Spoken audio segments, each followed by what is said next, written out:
Welcome to Life with Strings Attached. I'm your host, Jamie Gale. For this week's special biography edition of Life with Strings Attached, we're on location in Portugal to dive deep into the remarkable story of legendary luthier Andy Manson, a craftsman shaped as much by chaos and curiosity as by chisel and wood. From building forts as a child in Hertfordshire, England, to busking through Europe with a self-made guitar, Andy's journey to becoming one of the most respected voices in luthiery is anything but ordinary. In this deep dive, Andy shares the pivotal moments that defined him, his rebellious school years, early instrument builds, the influence of his tool-making ancestors, and the spark that led to his famed collaborations, including with John Paul Jones of Led Zeppelin. It's a tale of craft, character, and creative resilience. A reminder that artistry is often born not from luxury, but from living. It was an honor to share this time with Andy Manson, and I hope that you enjoyed as much as I did. Andy, you've got a remarkable history. I think so anyways. It's probably just left to you. But can you sort of tell me, assume I know nothing about you, and just sort of give me the backstory, where you were born, when that was, and really the sort of the key moments of your life that, if they were removed from your life, that you feel like you would just be a different kind of person, the person who makes you the Andy Manson we know today. Okay, so to start, welcome, Jamie. Oh, thank you. Sorry. We will have a conversation where we say hello to each other later on. Oh, let's do it again. I'm thinking in segments. Sorry. So, well, I was born in Hertfordshire in 1949, at home.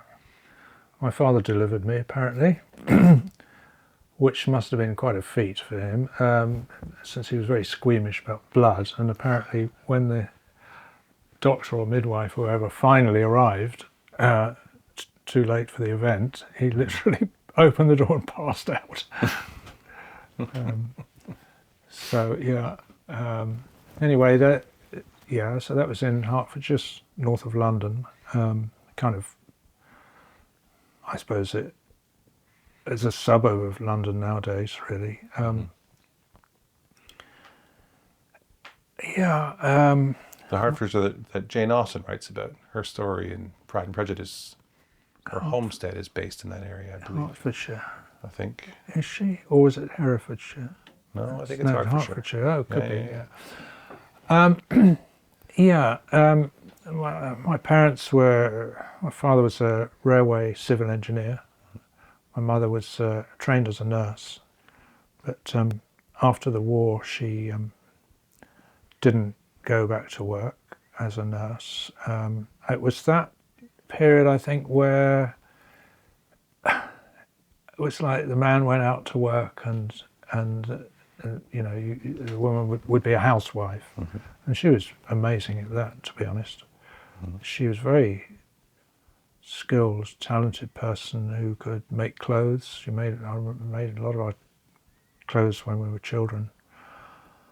And avid gardener, and just made all stuff in the house. She reupholstered chairs, she made lampshades, curtains, all that stuff. Mm-hmm.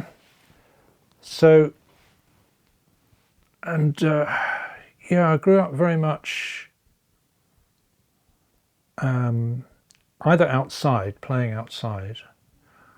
I lived in a place, we had, it was in a row of houses, and there were allotments behind, like vegetable gardens that each house had to use, and a massive great field behind that.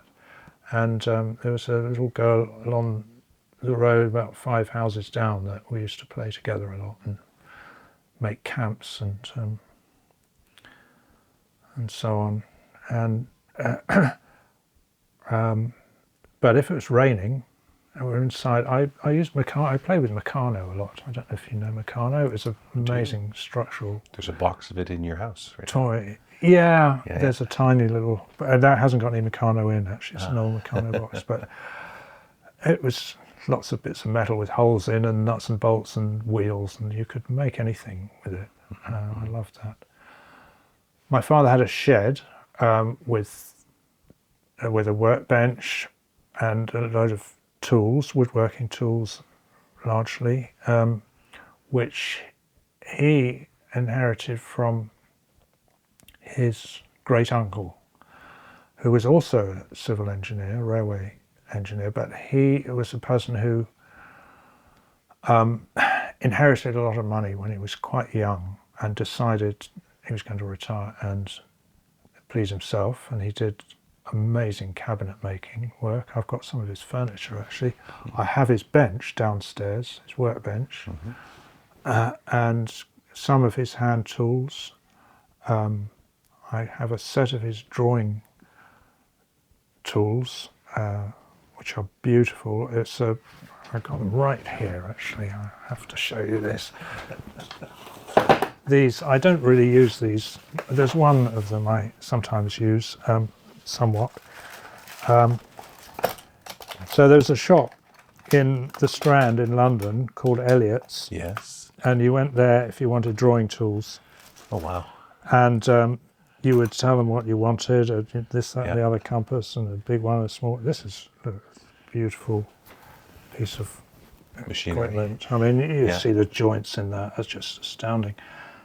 And Yeah. so that was.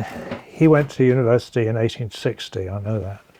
So this is, going back quite a bit. This was from his university time? So this is a 19th century protractor set? Or Yeah. Draftsman kit? What would they call this, you think? Or This is just a drawing kit. drawing? A set of drawing tools, basically. Yeah, they do feel great, actually. Yeah. And after so much time, and I presume you're not maintaining that. That's just the way the joint still works. Oh yeah. Yeah. Wonderful. There's nothing to maintain there. It's just and they use different metals that go together so they don't corrode, and it's just astounding. Anyway, Yes. I don't really use. I sometimes use that compass, but And are those ivory or bakelite? no, these are ivory. Yeah. They're ivory. I sometimes use this. It's a pencil, and it just grips the end there. Grips the lead. Yeah. And there are spares in here. Wow. And sometimes I just open the box just to look at them. I find it very inspiring. You see the craftsmanship involved in making those, and they are a thing of. I mean, I know they're meant to be a tool to do something else with, but they are, to my mind, they are art in themselves. They're a piece of art. A modern compass. I mean, I've got one somewhere here. There's no, I don't know. Yeah. Look, I mean, it's functional. Yeah. It works. Yeah. But there's more to life than that, isn't there? Really. Yes, there is. Which is why we like nice guitars. I mean, you just want a triangle box with strings to play music and sing your songs or whatever. It could be anything. But we get inspired by a nice guitar. Yeah. So it's the same thing. So you've been raised around people who valued both handcrafting and the quality of work, and so your whole life you've experienced quality objects like that? Not really, no. It predates you. Sorry, that's... Well, yeah, but I mean, so I never even saw that until I was a teenager, I don't think, that set. So you're playing in the garden with your young friend. Yeah, or making Meccano or something. Meccano. But when I was 8, I went to boarding school. And so that was a whole... you talk about seminal moments that change, give you a new direction, or, well, obviously a new direction, but I mean a certainly different direction than, for example, if I'd gone to a day school.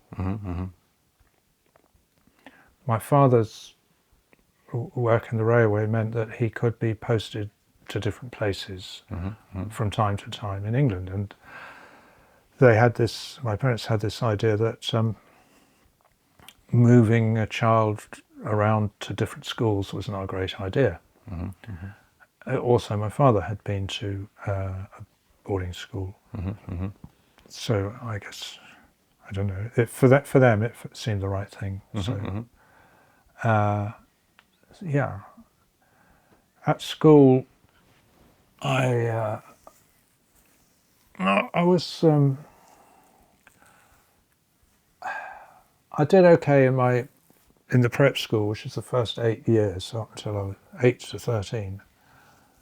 And I was good at sports. I was captain of rugby, and I was good at the academic work. I didn't find it difficult or anything.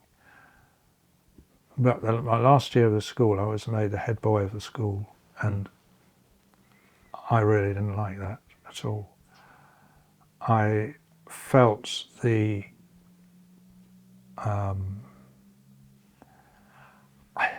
I felt the position as discomfort. I wanted to be just one of the lads, Mm-hmm. And so when I moved up to the senior school, I think I didn't really consciously, but I think unconsciously I decided I'm not going there again. Mm-hmm. And I was pretty rebellious and didn't really get involved too much in my academic work as much as I could have done. Partly it was not inspiring, I suppose. I mean, surely the first job of a teacher is to inspire, and then you'll do what you'll learn to be who you really are, or you'll certainly want to. You'll be inspired to work at things in a certain way. Mm-hmm. I just really enjoyed the sport and getting up to all sorts of pranks with one or two other ne'er-do-wells. Mm-hmm. Yeah, and so I didn't do well academically. I think probably the plan was that I was supposed to go to university and so on, but I didn't really get good enough results and I wasn't interested. And then it was 1968 anyway. Mm-hmm.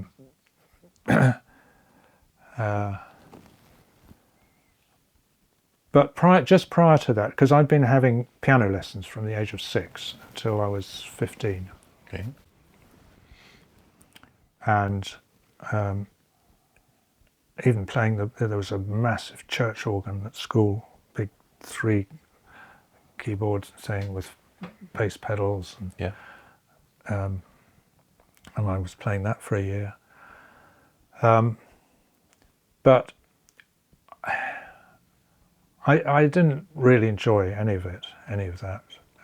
My initial teacher, before I went to boarding school, I was excited by it. She was a beautiful young woman. I remember fell in love with her. I was only 6 or something, but she was, just had that kind of glow to her. Mm-hmm. Mm-hmm. But then I went to boarding school, and it was just a grey, boring kind of situation. Mm-hmm. Mm-hmm.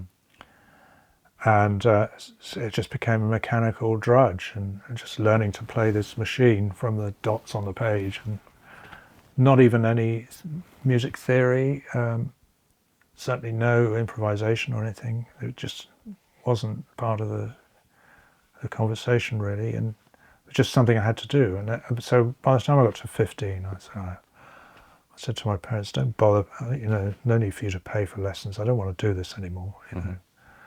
And they said, "Well, okay." Shame in a way. I think I was okay. I could play okay, but it just didn't do it for me. And then somebody gave me a guitar, and it was about the cheapest kind of guitar you could find. He was one of the teachers at the school, and a parent had given him this guitar thinking, "Oh, you played songs for the boys, they like it." Mm-hmm. He wasn't interested. Mm-hmm. And he gave it to me, and I can remember there were for piano practice there was a building where they were called the piano cells, and they were these tiny little rooms, each with a piano in. Mm-hmm. Mm-hmm. And so people who were learning piano, you had to go down there and interview practice. And there were some boys who had a band. They had an electric guitar and drums and a bass and playing the Shadows and stuff like that. And I was so envious. Anyway, I had this, I was given this acoustic guitar, and it was a Martin Coletti. I don't know if you've come across that company. I think probably Italian. It was a really simple plywood box, a sort of parlour guitar size, loose bridge and a tailpiece, and a wonky neck, wobbly neck that was fixed on with a bolt. Anyway, so I started. I think the first thing I got a Bob Dylan songbook or something like that. Oh, 101 Best American Folk Songs. Big Rock Candy Mountain and God, all kinds of stuff. Anyway, it was an introduction to playing, and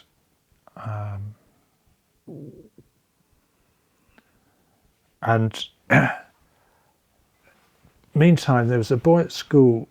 That was in 1967, but yeah, previous to that, there was a boy at school who had an elder brother, and when he came, when this fellow came back for a term, he came with an armful of LPs, and he had, and this elder brother was a blues fanatic. And this is before you really heard about the blues much in England, and there were all the Paul Oliver collections and Jimmy Witherspoon and John Lee Hooker and all these amazing bluesmen, and we used to listen to them in the common room. And I think I got a kind of a grounding in terms of a musical sense of how the music that later I got really into, where it started. It was all pretty much blues stuff. It was either country blues, Mississippi stuff, or Chicago. But then along came the Rolling Stones, and they were listening to all this same stuff.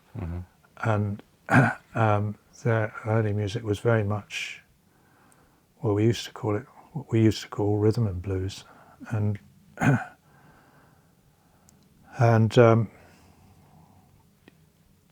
then I heard Bertie Ench playing, and that was a real epiphany for me. The album Jack Orion, and that was really interesting. What he was doing, he was coming from the English folk scene, but he'd heard all the American stuff as well, and there was kind of a blues link in there, and him and John Renbourn. And then, of course, you go on to David Graham and all that English acoustic guitar kind of scene. So many amazing players, and I really got inspired by that. And I was trying to play Bertie Ench songs and putting on records, and I thought, wow, and scratching records to bits. And yeah. But anyway, in 1967, I was in a position where I had no guitar again. And I just went into my dad's garage in the shed, and I thought, I'm going to build one. And there were bits of wood, because he didn't do a lot of woodwork, my dad. He put shelves up in the house and stuff like that. But he had all the tools and nuts and bolts and screws and this and the other with glue. And so I found some bits of wood and I designed this guitar. It was kind of pear-shaped body. I remember the sides I made from, there was a bit of very flexible plywood, and I managed to bend that round. And the top and the back were oak. They were old drawer bottoms. And the neck, I think it was teak from an old packing case. And I didn't find very much information about it. I mean, there was no internet. You know, you went to the library and what have they got? Oh, not much. And I thought, well, how long do I make? And I got the formula for working out fret positions. Mm-hmm. I thought, well, that's okay, but what dimension do I start with? And I thought, I know, I'll buy some strings. And I thought, how long are the strings? So, okay, you need that much length and that much to tie on the tuner and that to go in the bridge. So I ended up with a really long string length. Anyway, it all worked out, and it worked. It was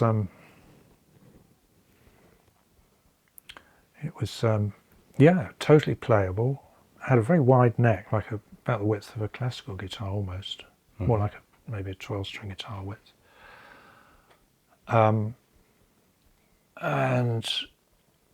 then I went off busking. I did quite a bit of busking in London, and I went over to France a bit, played in Paris and south of France, just in cafes and so on. And there was a whole busking scene going on at the time. London was, there were people like Ralph McTell and various others, well-known players who were playing the cinema cues and all that kind of thing. But I was very naive and very shy at that age, and I wasn't the kind of person that could kind of go and pal up with the other buskers and say, okay, what's the scene? You know, what do we do? And whose pitch is what? And I used to just do my own thing quietly,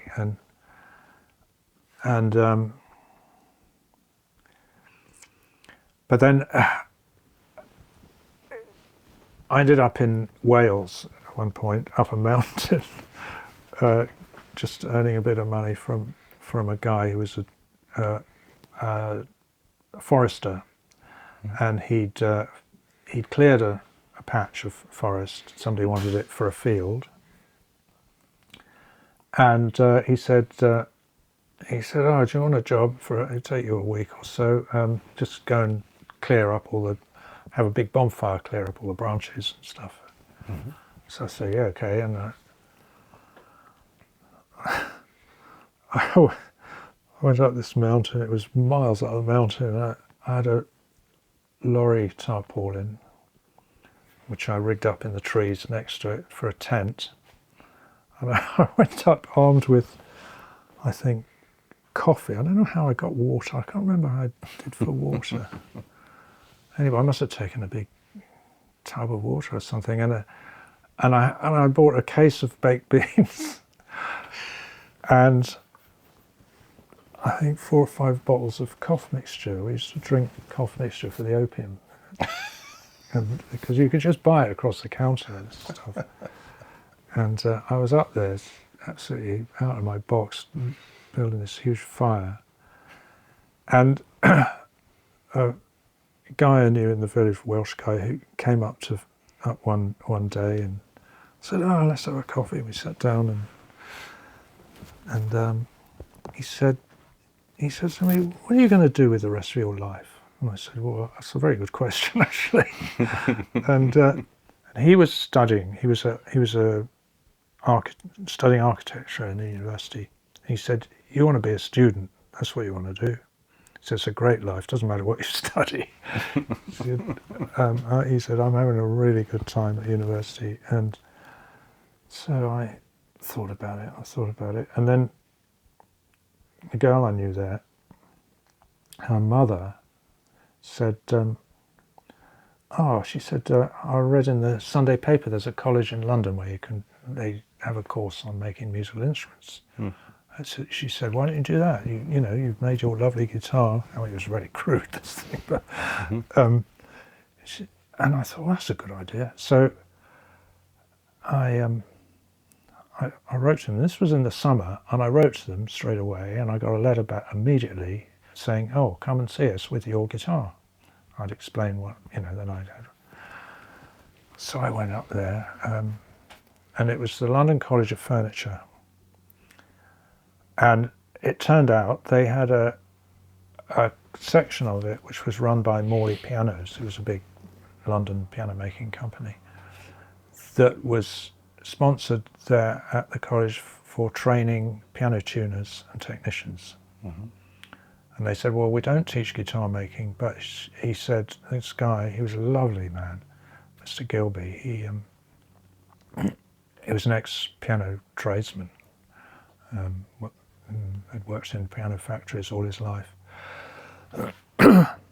And he looked at the guitar and we had a bit of a chat. He said, look, there's nowhere else you can do this, so why don't you come here and, it's all strings and soundboards. He said, we've got all the woodwork finishing facilities here. And there was another fellow who was an established guitar maker that it was in the days where you could get a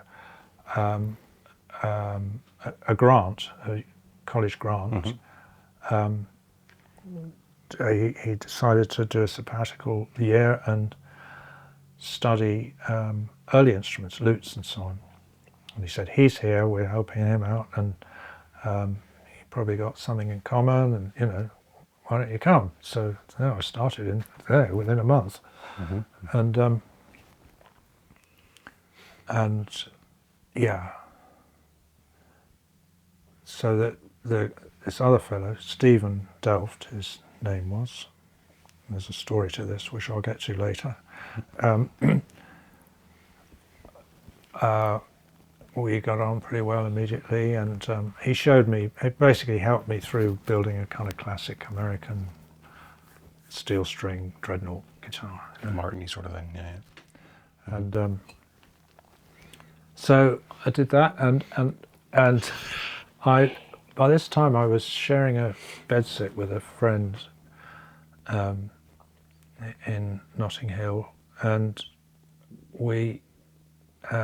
I came home from the college one day, and I found this guy wandering about upstairs, and he said, I'm looking for Sandra or something or other. And I said, nobody that name in this house, but I've just come home, I'm making a cup of tea, do you want to come in? And, oh yeah, okay. And so we started having a chat.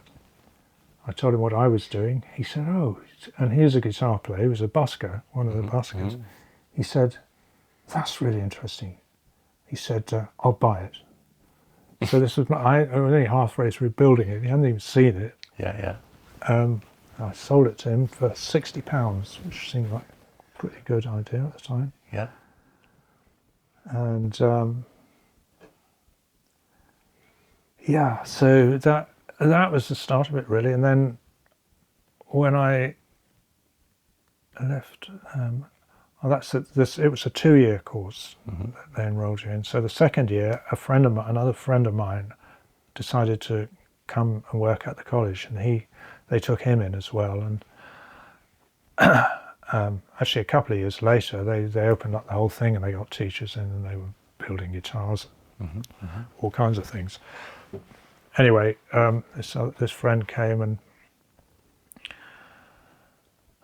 he got involved, and then when I came to leave the college, I went back up to Hertfordshire, and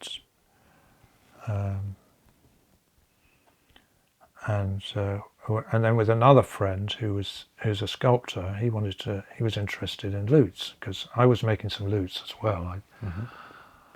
While I was at the college, I used to skive off quite often to the Victoria and Albert Museum. There's a big musical instrument department there, mm-hmm. of lovely old Baroque and Renaissance instruments.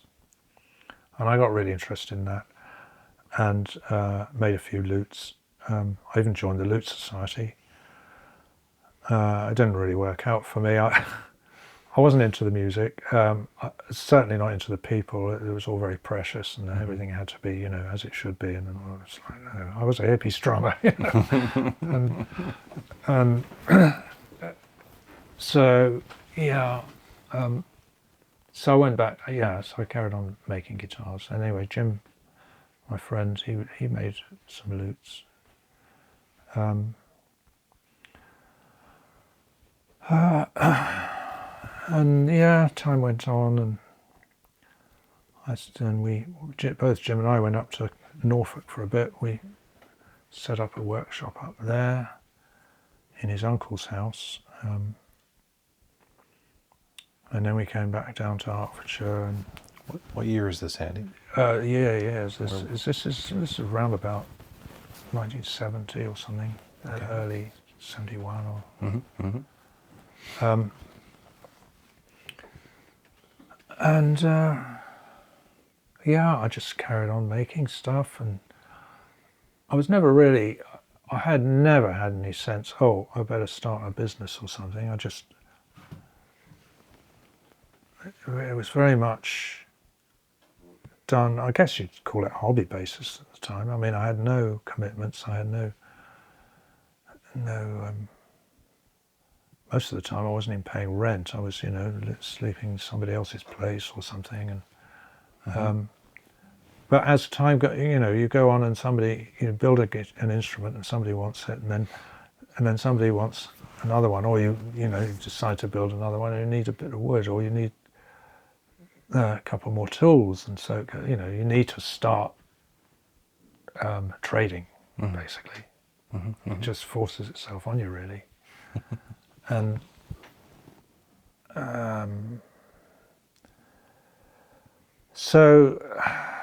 and then I met a girl, and we got married, and so I had to really get a little bit more serious about the work in terms of the business side of it, which I never even thought of it in that sense, but I felt like I had to make guitars and sell them for money, and somehow whatever you do, just keep going. And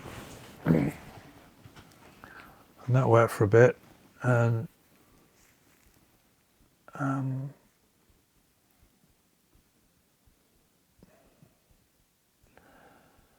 then yes, and then at one point, and I worked with, I had a friend who came and worked with me. This was in Sussex now. A local fellow I got to know. He was interested, and we worked together for a bit. And then my brother, who was a teacher in Devon, was he was pretty tired of the teaching. He didn't like it very much. He was teaching design and handwork, workshopy stuff. He'd done silversmithing at Goldsmiths College in London. And anyway, he'd ended up in this job in Devon, and he found it very.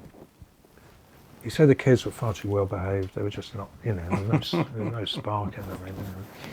It didn't really interest him. And I was having a conversation with him on the phone, and a friend of mine who was a lute maker had a kind of craftsman's residency post at a boarding school near where I was in Sussex. And John, this guy, he'd done it for a couple of years, and he'd had enough. He didn't want to carry on doing that, and I knew that.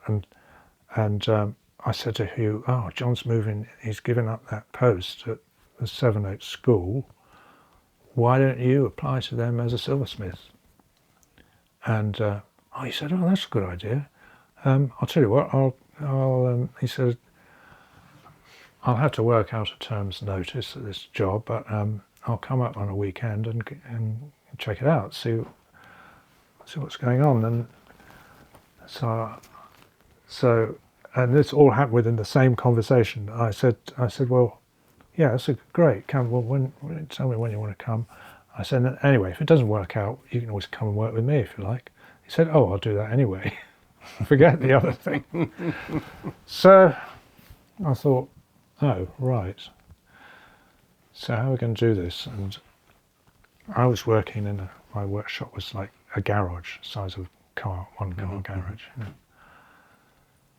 And I thought, okay, so he's going to be here in 2 or 3 months. We got to somehow I thought, well, maybe why don't we start making electric guitars, and then he can do that, and I'll do the acoustics, and we have a, seemed like a good idea. So, so I set about designing an electric guitar, which seemed to work okay. It was a sort of through neck design with wings on the bottom, and we actually designed a special bridge for it, and we were using Kent Armstrong pickups. He was in England at the time, making them by hand. Anyway, so he came up and we started doing that, and we got together with this guy in London who was a guitar teacher, and he was selling loads of these guitars for us to his students. And we started doing repairs and stuff, and then it's, things started taking off. I was starting to get a name for what we were doing, and so we moved to a bigger workshop, and we took on a couple of guys. We ended up with about three others in the workshop, and one guy doing paperwork and reception and all that. And I was selling to Hobgoblin Music, did quite a lot too, which was there was a folk instrument shop. I was making a lot of bazookas as well at the time, and there was a time I was making dulcimers, and then I got involved with the Irish scene. That's where it started. The Celtic bazookas it was Donal Lunny. I think he was the first. Anyway, he really got it going in Ireland, and they were getting these horrible Greek bazookas that were just not appropriate, but like the string length and the stringing and all that, and the basic kind of idea of it. So I was making them flat back, with not the bowl back, like the Neapolitan mandolins, but Donal was in partnership with an American woman. They had a shop in Dublin, and they ordered lots of bazookas. I made lots and supplied the shop there, and then Hobgoblin Music in Sussex, they were buying them as well. And I was still making guitars, and I was supplying Ivor Morant's in London. Do you know that shop?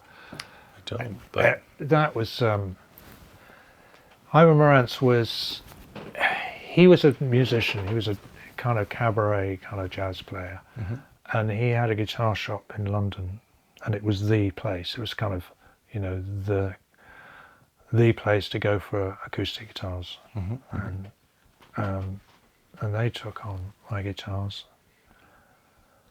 made quite a lot for them,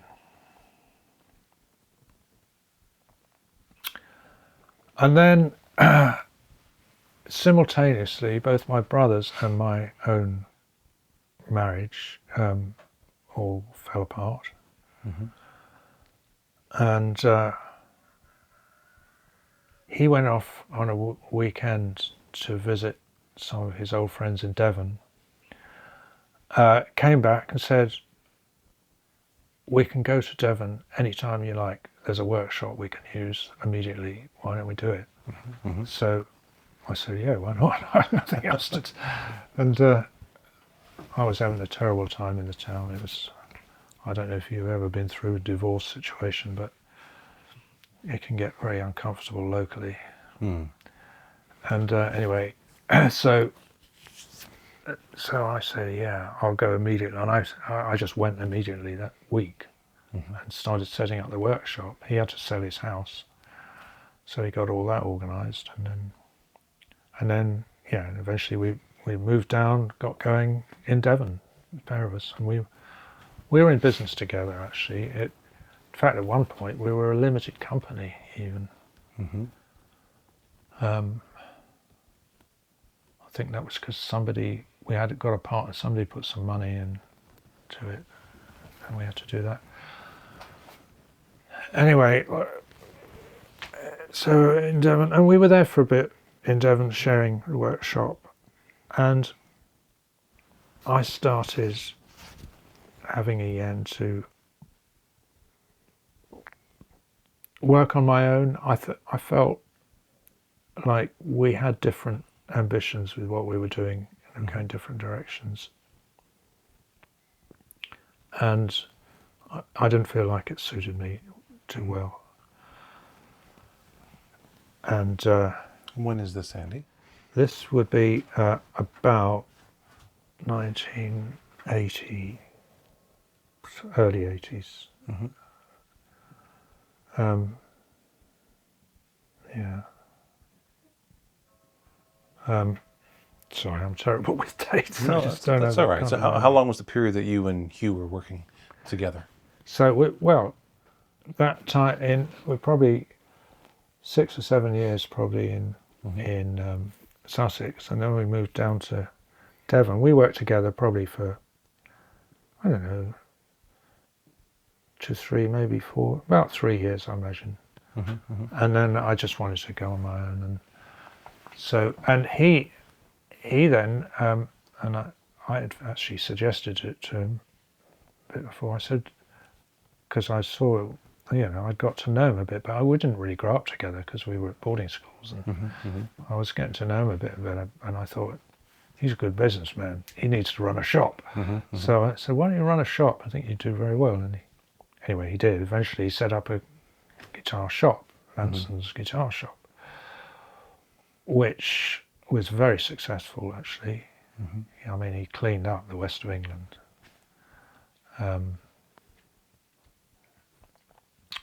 So he went and did that, and he was still making electric guitars, and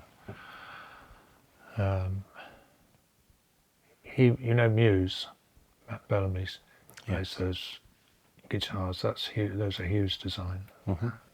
So he got all that going. So you went on your own around 1980-ish. Yeah. And what did you do with your own? Well, I just really carried on making acoustic instruments in my own way. There was a point where I had a customer from London, and he bought a couple of my guitars, and then he came and ordered I think from that shop, Ivan Rance in London, and then he came to me. He said, "Look, I want to order one," and we became pretty good friends, actually. And he said to me one day, he said, "You know what?" He said, "I think you should get out of the shed. We should have a little factory." He said, "I've got some money." And I resisted, and finally I gave in, and I found a couple of guys, and I found a really nice place to do it. And we got a thing going. I designed a whole range of guitars, two styles. I think 3 styles. There was a regular, and there was a style 1 and a style 2, which was a posh ones. And I made I think something like 15 guitars in about 3 months. Because the plan was, we're going to go to Frankfurt, we're going to have a stand, and we're going to make a splash. So, okay. So I did that, went with all these guitars, and it was pretty good, actually. In fact, I've got a picture here I can show you. Cedar Creek Custom Case Shop is your premier fretted instrument custom case maker, and we invite you to create a musical instrument case unlike any other, one that's unique to you. Every Cedar Creek custom case is hand-built by highly skilled craftspeople using only select woods, Providence Forge hardware, and premium instrument-friendly materials. At Cedar Creek Custom Case Shop, we are dedicated to helping you design the case of your dreams. Find out more at cedarcreekcases.com. This was us. That's Charlie in the middle, the investor. Yeah. And the other fellow is Bill Puplet. He's a very good friend of mine. He's a guitar technician in London who he does Mark Knopfler's guitars and people like that. So you can see the stand. Right. It looked amazing, actually. We got Yeah. really. It was all black backdrop, and it was kind of enclosed, and we got really good lighting. So there was a kind of golden glow in there. It really stood out.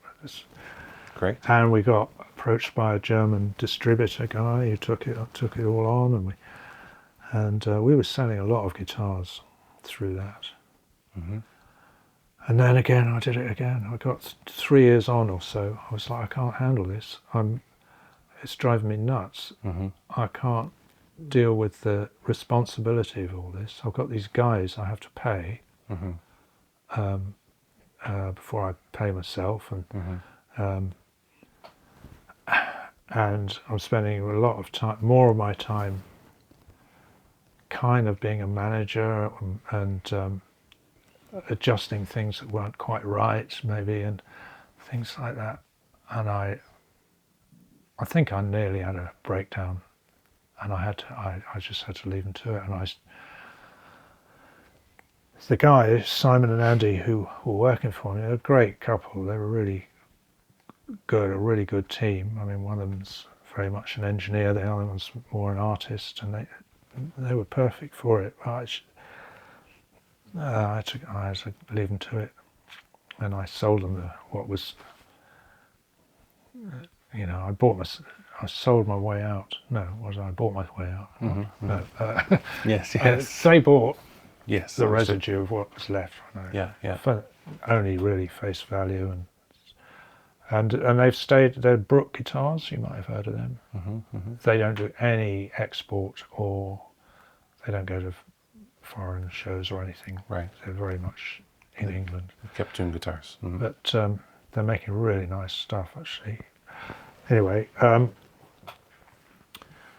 so then I was back on my own, and carried on, and that was all fine. Now you're in the 80s at this point in time. Yeah, this is moving on a bit. Yeah. So weren't there some key moments for you and with some artists probably in the 70s? Oh yeah. Well, I met John Paul Jones in the 70s. Not a significant moment in your life and your career? Oh yeah, it was. Yeah, certainly. I mean, yeah. Honestly, you've told me this story before, and I love the story, if I remember it correctly. Well, he was. Yeah, I mean, this was. When did that happen? That was very early on. Must have been very early in the 70s. I can't give you a date, but That's all right. So anyway, how did that happen? That happened. My parents at this point were living in Sussex. Yeah. And I'd been up in Hertfordshire, and things had gone, I don't know, they were a bit weird there for one reason or another, and for me anyway. And I was back down in Sussex, staying with my parents, and my mother had a friend who, a coffee friend kind of thing, and she said, "Oh, you must tell Andrew, there's down at the bottom of the Warren, there's that big house, there's a pop group in there. He should go and knock on their door." So I thought, oh, all right, why not? So I went down, bang, bang, bang. "Hello, I'm your local neighbourhood guitar maker. Yes. Anybody needs..." And it was John's wife at the door. She said, "Oh," she said, actually, it was pretty funny. I said, "My mother's friend said there's a pop group lives here." And she looks at me as if to say, "Pop group, how dare you?" She said, "Well, my husband's a musician, if that's what you mean." Yes. And she said, "Oh, well, do come in." Anyway, so I went in. They were very friendly, really nice. And it was John Paul Jones. I had no idea who they were. I didn't even know who Led Zeppelin was. Anyway, we had a chat, and he took me into his studio and then showed me all his instruments. He had loads of all kinds of. He can play anything. That guy, he's amazing. Anyway, he said, "Hey, look, I've got this Telecaster. It needs a bit of a setup. Do you want to take it with you?" And I think he was kind of testing me out a bit. And so I did that, and then went back to see him, and yeah, oh fine, he said, and then he had a bass balalaika, a huge, great triangular thing, and he said, this needs fixing, maybe you could do that. So I took that home, and I did something to that, and there were various things, and he used to send me. At one point, he said, "What do you think about the idea of building a guitar that the neck comes off and it can go in a square case, and it would fit under an aircraft seat?" So I thought about that. I thought, well, yeah, sure, probably can be done. I mean, for me, I love stuff like that. It's like it's a problem-solving thing. Okay, to every problem, there's a solution. You know, this is fun. So anyway, I made this thing, and he loved it. Actually, he's still got it. I think as far as I know, he keeps it in he's got a house in somewhere in the Mediterranean, and I think he leaves it there, sort of mostly assembled probably. Although actually he had it in his house in London when I was there a few years ago. Anyway, it still works. And so that was that. And he used to send me tickets for concerts if they were playing locally, like in Brighton or somewhere, or London. So I used to go, and in the middle of their set, they used to do an acoustic set. So they'd all sit on chairs like this on the front of the stage, and Bonzo would have some bongos, and Pagey had I think just a Dreadnought Martin thing, and John was sitting there with his 6-string guitar, 12-string guitar, and a mandolin, all in stands, and he'd be playing one, and then in the middle of the song he'd pick another one up and do that bit, and I was sitting there thinking, wouldn't it be quite cool if he could have them all at hand at the same time, and maybe they could all be stuck together, and anyway, wouldn't it be a great bit of rock and roll theatre? And so I thought, I'm going to try that. So I didn't say anything to him, and I went home and I built this thing, and it appeared to work okay. And so I thought, right, I'm going to go and show it to him. So I took it to him, and I said, it was a bloody great box. And I took it to him, and he said, "Oh, what have you got in there?" And I said, "I thought you might be interested in this." I opened the lid, and he went, "Oh." And yeah, he loved it. And so he said, "Well, certainly I'd like to buy this. How much do you want?" And I hadn't even thought about how much it was. And I'll never forget, I said, "Oh," and I just thought, I've got to think of a big sum. It's got to be worth something lot, you know. And he's a rock star anyway. He's probably loaded, doesn't he? Yes. And I thought, £400. He said, yeah, okay, that's fine. It was ridiculous. It probably took me 2 months to build it or something. Anyway, I felt pretty rich, actually, as it happened at the time. Yeah. It's such a huge amount of money. And anyway, so he played it, and he took it around. He went on tour with it, and then he came back after a while with it and said, "Can you do some inlays?" And so I did a whole load of show work on it and stuff. And so I made him loads of stuff after that. Mandolin. I started making mandolins in about sometime in the middle 80s, late 80s probably. In fact, it was Charlie who,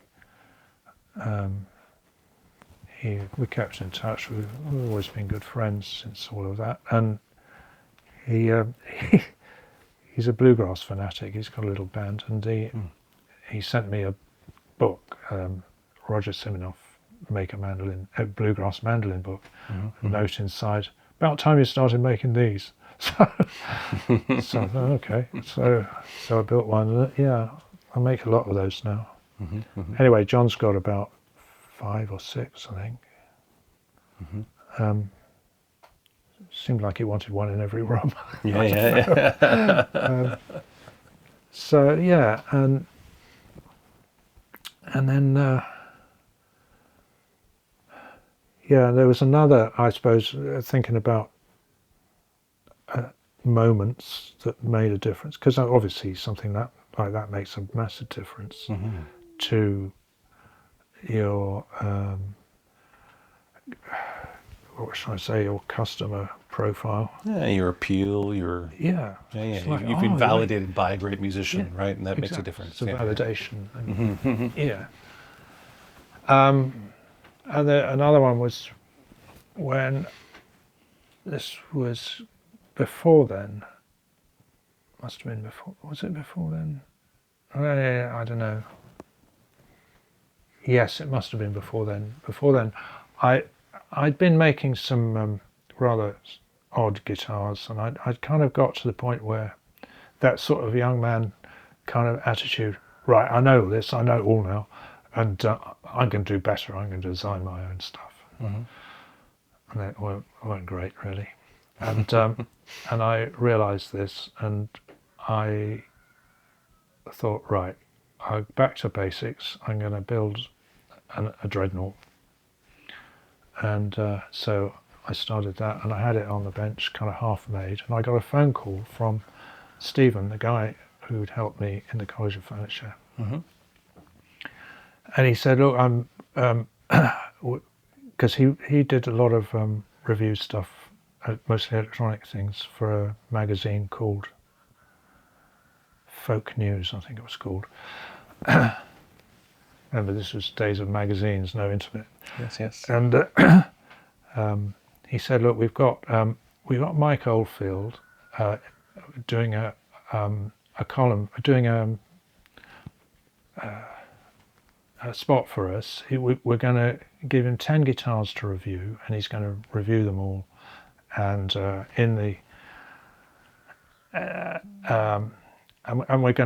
he's going to contribute his Martin guitar to us to raffle in the magazine, as in the same issue.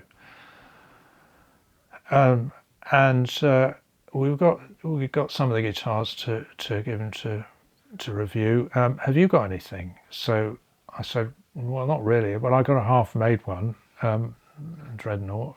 And Stephen said, oh, well, there's no rush. He said, this we've got a couple of months ahead. Mm-hmm. So if you want to finish it and send it up, we'll see what, we can put it in. So I said, okay. And anyway, got it done. It seemed fine. I was quite pleased with it. And so I sent it to them, and then kind of sort of forgot about it, really. Mm-hmm. And then one day I got a phone call from Stephen, and he said, hey, that guitar of yours, he said, do you want to sit down? I said, what do you mean? He said, oh, well, he's done the review, he loves it, he's playing it, and he wants to buy it. I thought, Mike Oldfield, fuck me.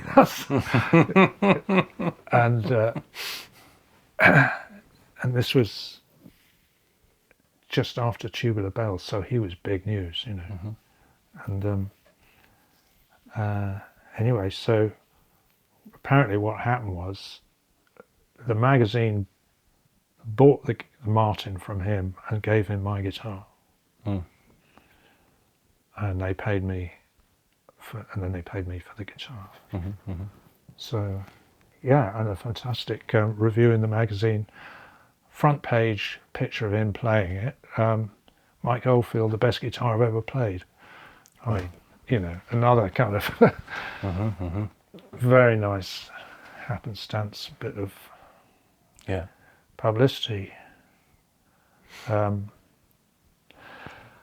And how important do you think those moments were as far as the shaping of what we know as Andy Manson and Manson guitars at this point in time? Andy Manson guitars, that is. I think probably the most important bit, or I don't know what's the most important, but a very important bit was to give me confidence in what I was doing. Mm-hmm. and I mean, all that kind of publicity stuff. I mean, I've never been very kind of good at all that. I don't know how to manipulate it, and I'm pretty lazy about trying to follow what's going on and so on. I mean, I'm really ignorant about the whole scene, to be honest, Jamie, about what other people are making. I mean, now with the internet, you can see, you know, every now and again I say, wow, that's amazing, never heard of him. And I've met, since the Holy Grail guitar show, that EGB thing, that's when I really started to get to know other makers. I mean, that for me was amazing, that happening. That Holy Grail show. That's where we met. Yeah, we met. First time, yeah. And it was the first time I'd really kind of hung out with other makers. I mean, not completely the first time. I mean, in England, we used to, some of us would meet up at like the trade shows, the music trade shows, because like Hugh and I would, you know, get onto, see, and we'd think, well, how can we get a stand? We haven't got any money, we're not going to pay for anything. Oh, let's ring up Highwatt. And, oh, can we put some guitars on your stand? Yeah, they're great. That, you know, makes the stand look good. Yeah. That was funny. So there we were with Hugh's electric guitars, and I had some acoustics.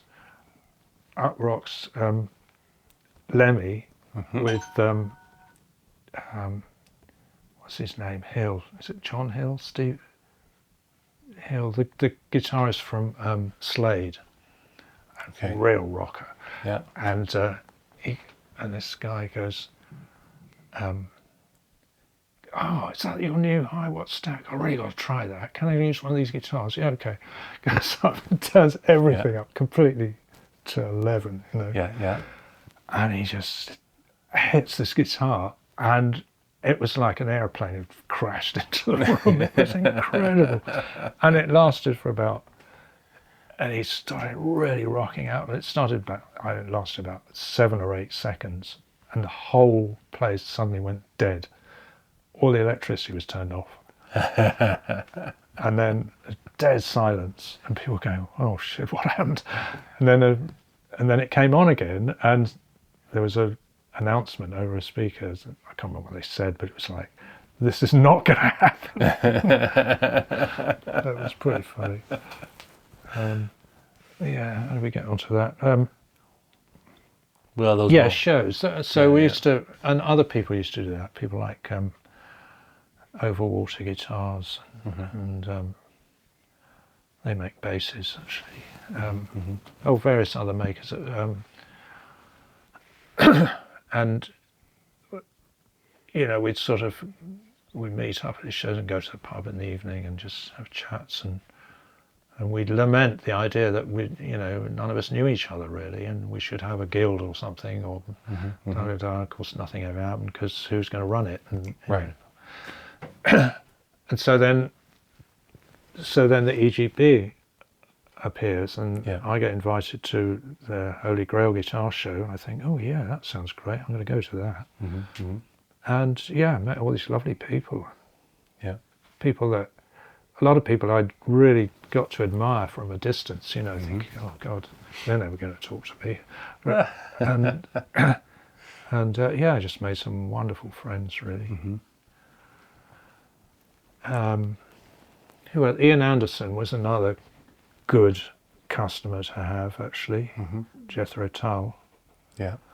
I think Hugh went to a show with some guitars and he met him there, or he met Martin Howe, actually, his guitar player. And they got talking about, Ian was playing Martin, you know, the New Yorker guitar, the little 12 fret thing. And I think he probably got some sort of sponsorship from Martin, I'm not sure, but anyway, he wanted them to make him some modified ones, different neck length and things. They weren't interested. So he asked me if I could make him a guitar with a missing 2 frets, so 2 frets shorter off the neck. He said, I play guitar, I have it constantly with a cape on the 2nd fret. Right. Seems daft. Can you make me one? Sure. Yeah. So yeah, that's all started out, and I made him several guitars, and we went through all sorts of different things, that basic kind of thing, and then he wanted more like an electroacoustic type of thing, and then and it ended up actually when I was still with Simon and Andy, the Brook Guitars guy. We started making really tiny little guitars for travel guitars, much smaller than a parlour guitar. Body size, not much bigger than a ukulele, to be honest. A little bit longer, perhaps, and a longer scale, but really small guitar. And he liked those, and then we ended up with a Ian Anderson model that. This space is normally reserved for brands who make stories like this possible, like D'Addario and the Cedar Creek Custom Case Shop. If your company belongs in this conversation, let's talk. We partner with brands who value craft, culture, and the quiet power of a well-placed idea.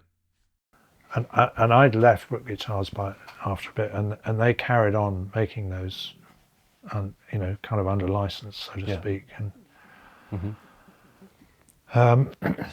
So there's all these moments with these.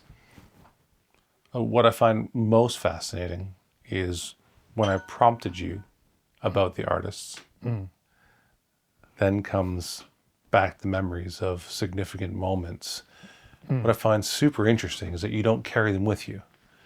There are so many, and I don't mean to say that they're insignificant. I just mean that there are many guitar makers that I speak to, and one of the first things they'll tell you is, well, I've made guitars for this person or that person, sort of thing. Not enough to think about, Jamie. And Andy, you went so far, and I honestly, it's very endearing to me that's not a part of your core identity, that you have to maybe possibly name drop other people along the way. And I think you know what I'm talking about. I do, yeah. I'm actually, and I had to prompt you to say the words Led Zeppelin, whereas many guitar makers would have said that in the first 30 seconds. Well, I know. And I can understand it. I mean, the thing is, Jamie, I'm old now. I'm more or less retired. I've, had enough. And I my body's failing, and, and I'm not looking for work. Right. And for a long time, I've kind of tried to be a bit more secluded anyway. I don't like the kind of cut and thrust of kind of competitive business and all that. I just don't enjoy it.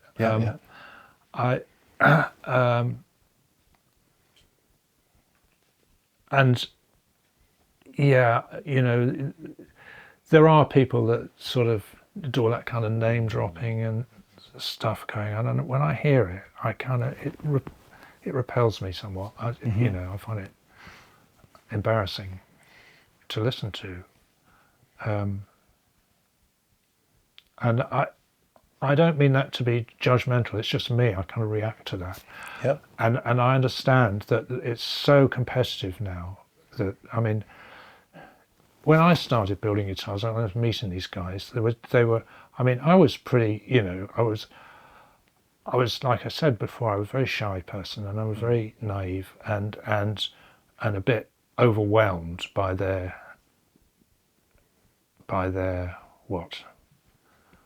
hugeness. This guy plays a guitar on a huge stage to about 50,000 people. Yeah. Wow, that's amazing. Yes. And I don't know. I get that. It's hard business now to be in. Yeah. Really hard. I mean, it was hard work for me for other reasons. Like, right. Hey, I'm I'm very disorganized. I'm hopeless at managing money and business and everything. It could have been different, you know, if I was a different person, but probably I wouldn't have done it if I was a different person. Sure.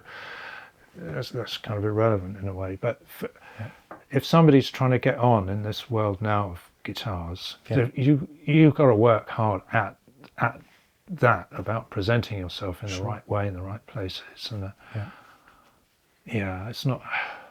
So I'm not familiar with all that. I don't know how to do it. That's okay. And I'm not trying to prompt you. As a matter of fact, I find it refreshing because I have a lot of the same responses that you were talking about.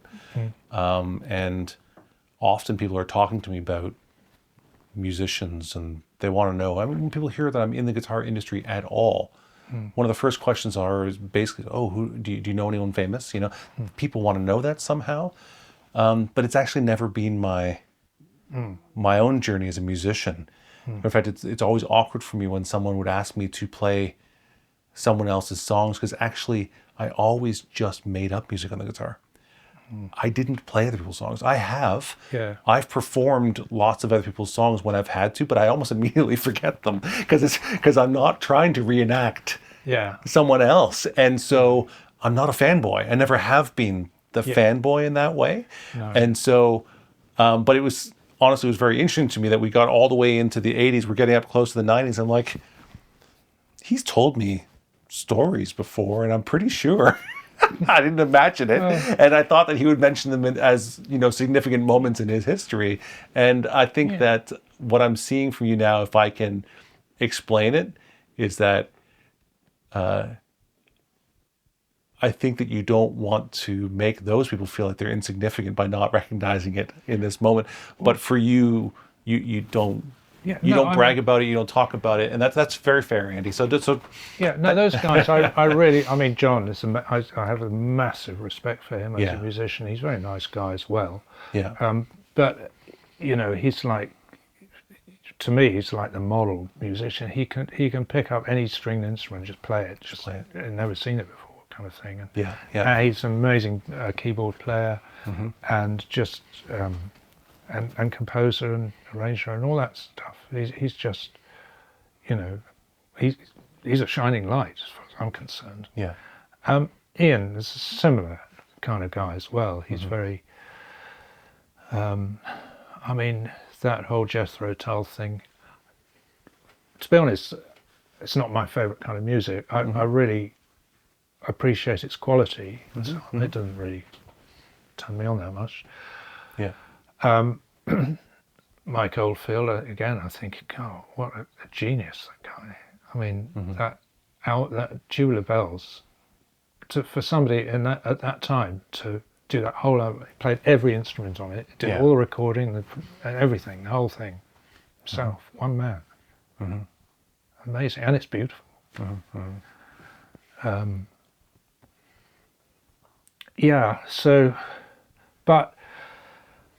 And I appreciate, so I have huge respect for those guys, and equally I have, you know, people come and with a guitar and they sit here and I say, well, can you show me what's wrong with it? And they'll play something. I think, wow, this guy's an amazing player. You know, he's never even played in public or something, you know. So there's so many facets out there. There's the music, and there's the rock and roll scene. There's the commerce, and so on. For me, ultimately, I built my first guitar because I wanted a guitar for myself, and it worked, and I played it, and then I needed something to do if I wasn't going to spend the rest of my life wandering around doing nothing and getting into all sorts of trouble, probably. I was fortunate to have those moments where somehow life nudged me this way, and I ended up at that College of Furniture with Stephen, and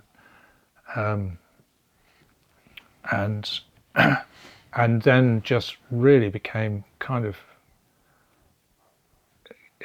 committed to it, more in a kind of addiction kind of way. It's like, this is what I do with my life, you know.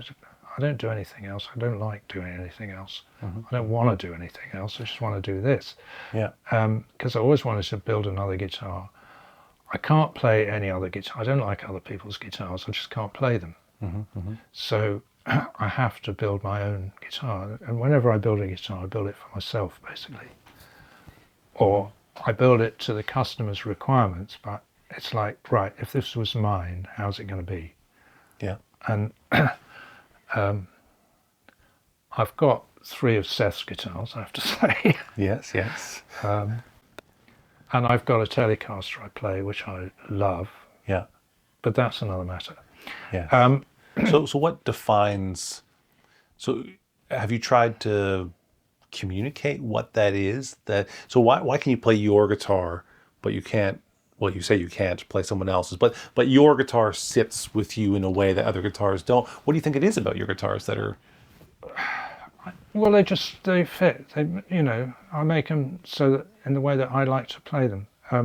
And other guitar, I'm not saying they're all rubbish, because of course they're not. People are building beautiful instruments. So many, the world's full of them. Even some of the cheapish factory ones nowadays are amazing. I just can't play them. I pick one up and it's like,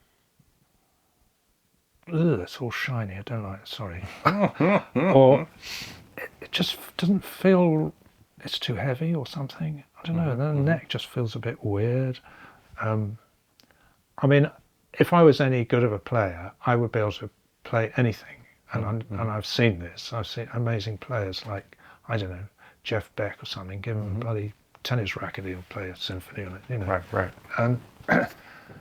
And rest in peace.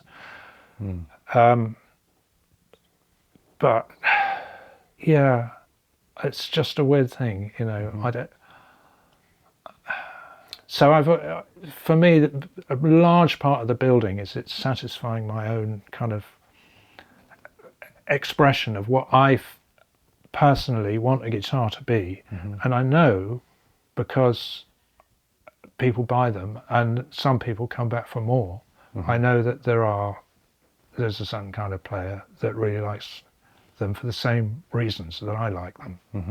Whatever it is, I'm not sure what it is. Yeah. It's something about the feel, the weight, the general vibe, the kind of balance, and the sound, and so it's all very elusive. I mean, the thing is, they're a complex structure. There's a lot of definable technical stuff in them, and there's a lot of just mystery, actually. Yeah. And I mean, the amount of times I've spoken to sort of aspirant luthiers who want to have a chat or get some advice or something, end up saying, I'm sorry, but there are no secrets, it's just mysteries. And I found the mysteries just get deeper the more I make. So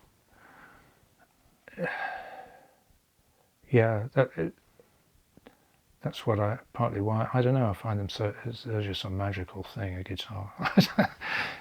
It's I think that there's a certain, some of us, there's a certain amount of it where we don't really want to think too hard about it in that way, because we want it to remain magical and we want it to remain emotionally significant to us, and we don't want to turn it into a mechanical object in which all of it can be defined on a piece of paper. That somehow cheapens it to some people.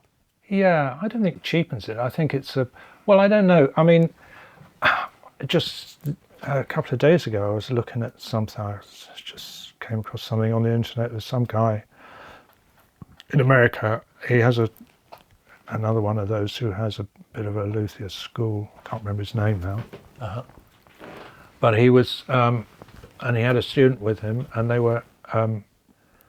had a soundboard, and he had it in it was made, braced and everything, and he had it held in a mould thing, and he was tapping it, the braces, and he had a bloody great screen with some kind of oscilloscope printout or something. Yes.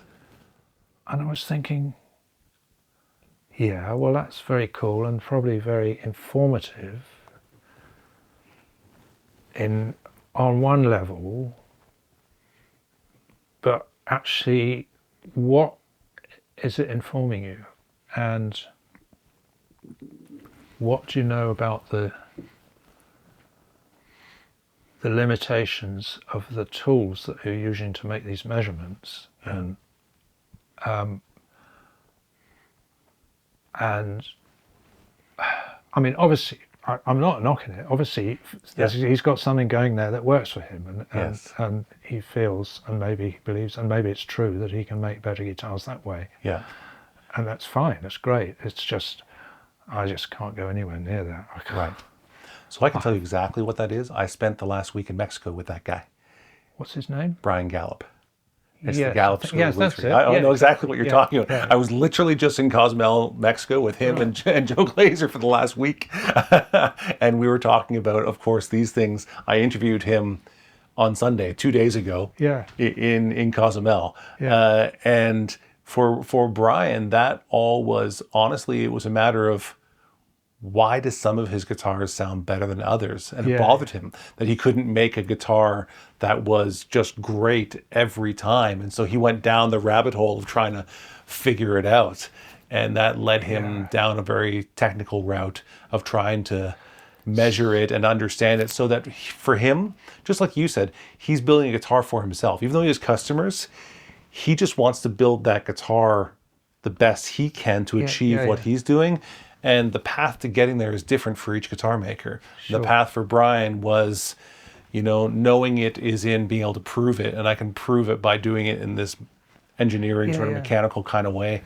See, I would want to debate the question of, well, he wants to make the best guitar he can. Well, what does that mean? What does it? I mean, and are you going to? What's he trying to do? Is he trying to define a specific sound that, this one meets that, therefore it's good. This one sounds different. Yeah. Therefore it's not good. Or, see, I don't know. I mean, I look at players like, say, Ry Cooder. I love his playing.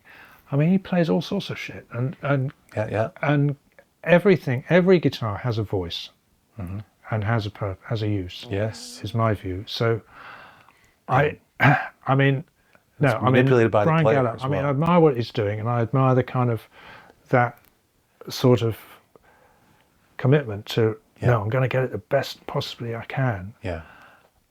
And being that focused on the details of why he's doing what he's doing. Mm-hmm. I mean, that's in a way that's I put that into brackets of science, should we say? It is. Yeah. So. Yeah. So, I've got this notion, and I'm pretty convinced that it works. Is that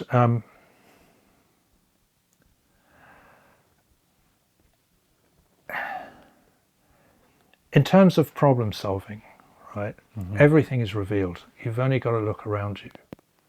Mm-hmm. And if you can't, so you're on a problem. You're trying to answer a question about a thing. Why is this, or what do I do now, or whatever.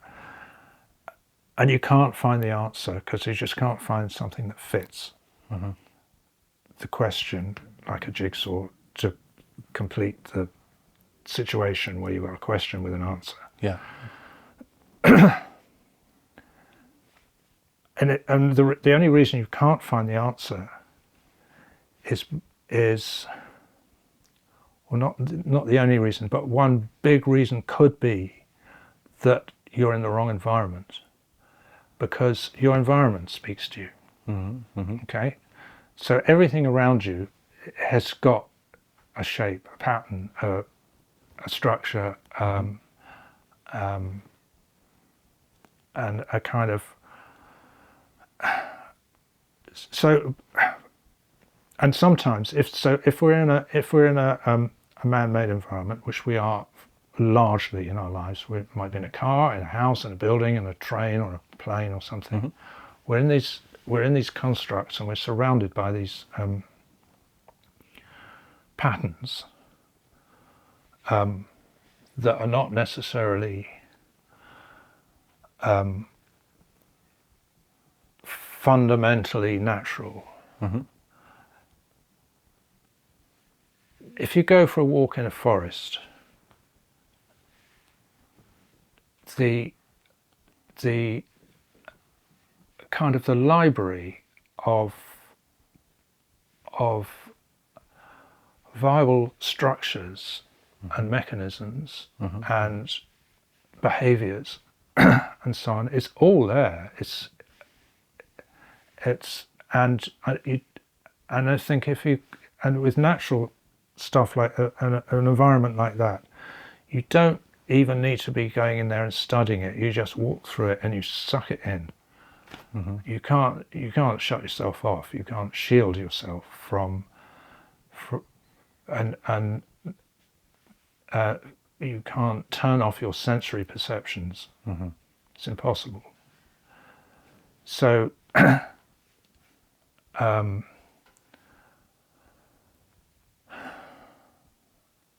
think when we overthink things, we tend to come up with solutions that are going to look rather like, a table or a bookshelf or something, which is, pretty simple structure and not really very informed.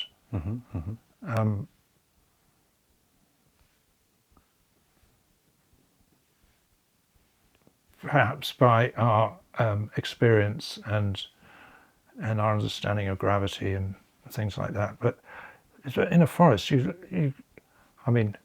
at a tree. Look what's going on in a tree. The branches, and when you start to think about it and you see what's going on, the weights involved, the structural strength, and the shape, therefore, of these massive limbs. Yes. Which got to weigh tons. How are they there? Yeah. Why? Because they're the right shape. Well, and they mirror it under the soil. The root structure is the same as the branch structure. Exactly. It has a symmetry that we can't see. Yeah, you can't see that, but yeah. but you kind of know that. I mean, and so I don't know. Maybe I'm kidding myself, but I rely on what I therefore call intuition. I know stuff that I can't explain, and when it comes to making a new soundboard, is say a different shape than normal or a different size. Come to braces. Oh, I'm not going to do compression tests and stuff like that and measurements and so on. I'm going to look at it and think, I've got two things going on. I've got my experience of the natural world, and I've got the experience of all the other guitars I've made. And I'm going to pick out a bit of wood and go, that's about right. Oh, wait a minute, make it a bit thinner there. And it seems to work, is all I can say. So, and yeah, every guitar is going to sound different. I'm totally up for that. And that works for you. But again, it seems to work, and people don't come back to me and say, I'm sorry, but I'm really disappointed with this. Can you do something about it? The only time I had when a guy refused to take the guitar, oh my God, this fellow, I don't want to say his name, but he did title himself Maestro. Person X. Sorry? Person X. Person X. Yes. And even in his passport, he had Maestro in his name. Okay. I mean, Maestro is something you call somebody else, isn't it? Well, it means master in Italian. Yeah, exactly. So yeah. Anyway, he wanted he had a kind of Alan Holdsworth kind of whizzy style. As a guitar builder and a player, you have a sense for when something's working right. That's why so many of the world's best trust D'Addario. Unmatched tone, perfect intonation, and strings made to the tightest tolerances in the industry. That reputation is no accident.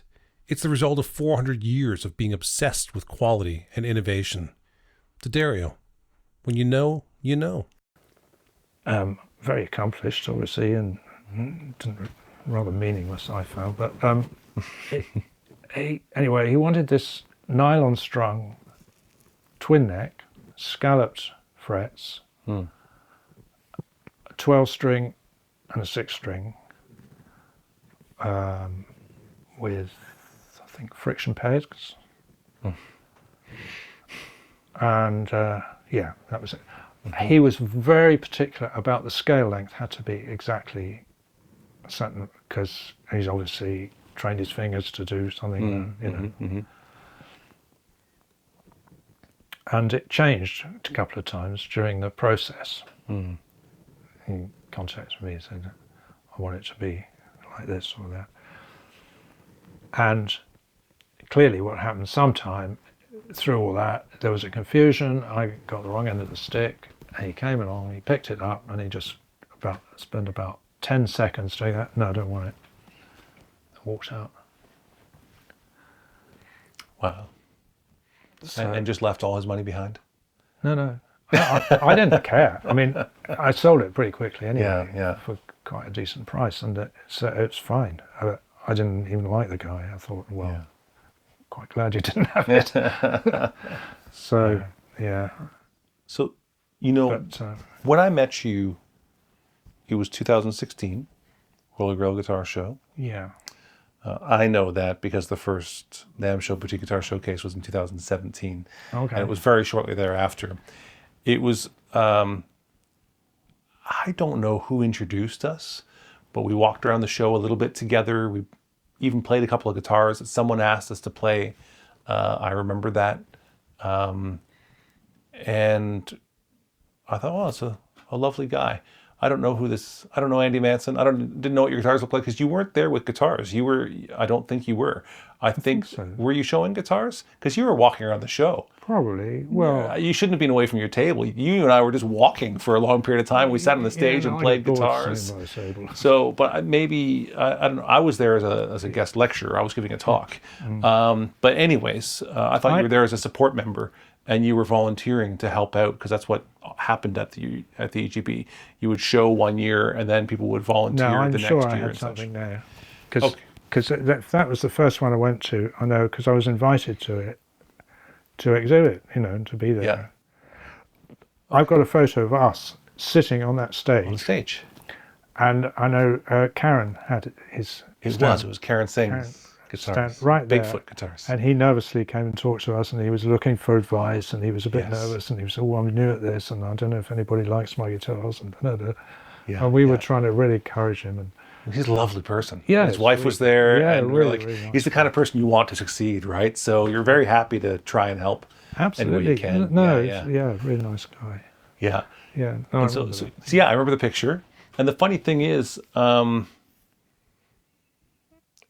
went home and I looked you up and I realized that you had made a guitar, which was very significant to me because in 2007, I had opened up an art gallery to show guitarists sculptural art. And I somehow got a hold of a magazine. Someone brought it to me or I saw it. I don't know how I got it. But on the cover is your mermaid guitar. But I had never reached out to you. We had never talked. And the global financial crisis happened. And the life of the gallery wasn't all that long. It was a glorious first 6 months until the world economy crashed in 2008. And so here we are, 8 years or actually the best part of a decade later on. And I didn't know that. And I reached out to you afterwards to talk about that. And so, but one of the things I wanted to hear about today is, that is such an unusual piece. What the hell were you thinking, Andy? Well, who knows? How did that come to be? It was a moment of madness. Actually, it's multifaceted, that whole question. But one side of it was, for a long time in my imagination, I had thought, wouldn't it be neat to build a guitar basically that was a life-size human body, okay? And then we talk about the belly being a soundboard. See, piano soundboard is a belly. Yes. I thought the bridge goes there. Yeah. It's obvious, you know, and it's like a cello, actually. It's about the same size as a human body, as cello. Excuse me.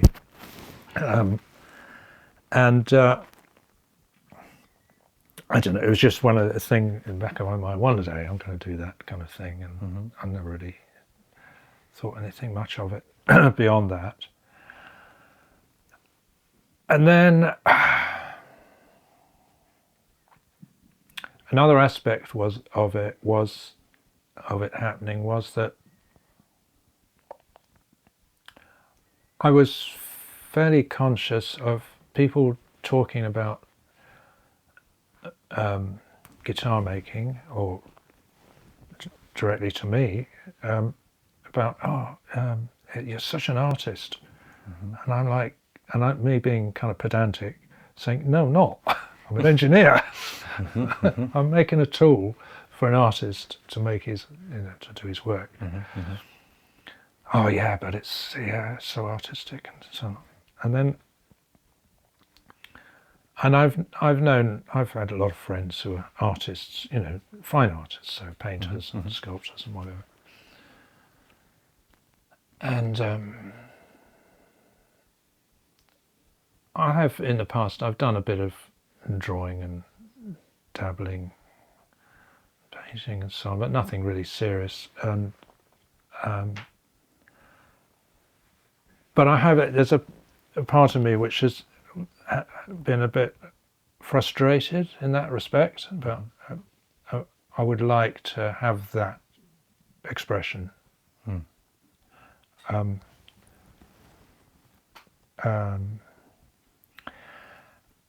Similarly with music, actually. I mean, when I made my first guitar, I made it because I wanted a guitar to play, and I did play it. And I went round busking, and I spent most of my time just, strumming away on a guitar and learning some. When I was busking, I mean, I was doing other people. I was doing Bob Dylan songs, and I had the kind of brain I could remember them all in those days, the words, and but then I got more interested in just playing for my own amusement and finding my own way around. And I wrote a few songs, but it was more the actual music that I was into.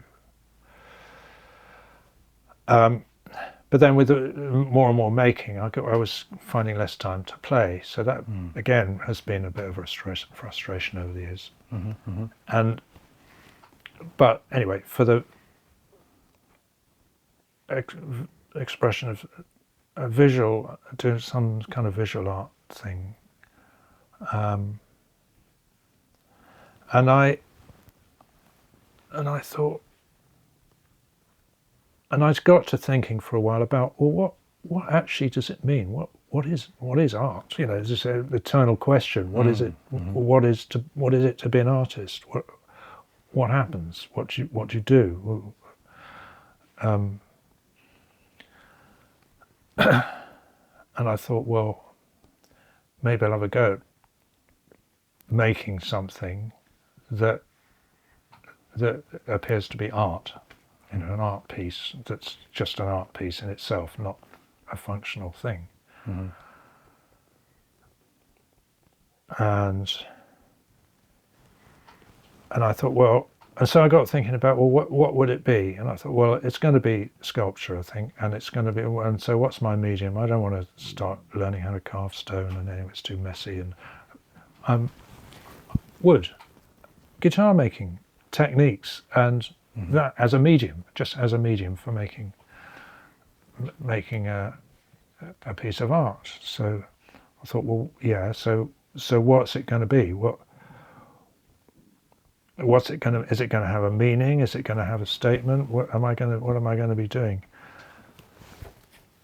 And it occurred to me from, from conversations and from reading and so on, it's that something about art is transformation. It's about, and it's not so much about the end piece, the piece of work. It's about what happens to you when you do it, the experience of actually doing it.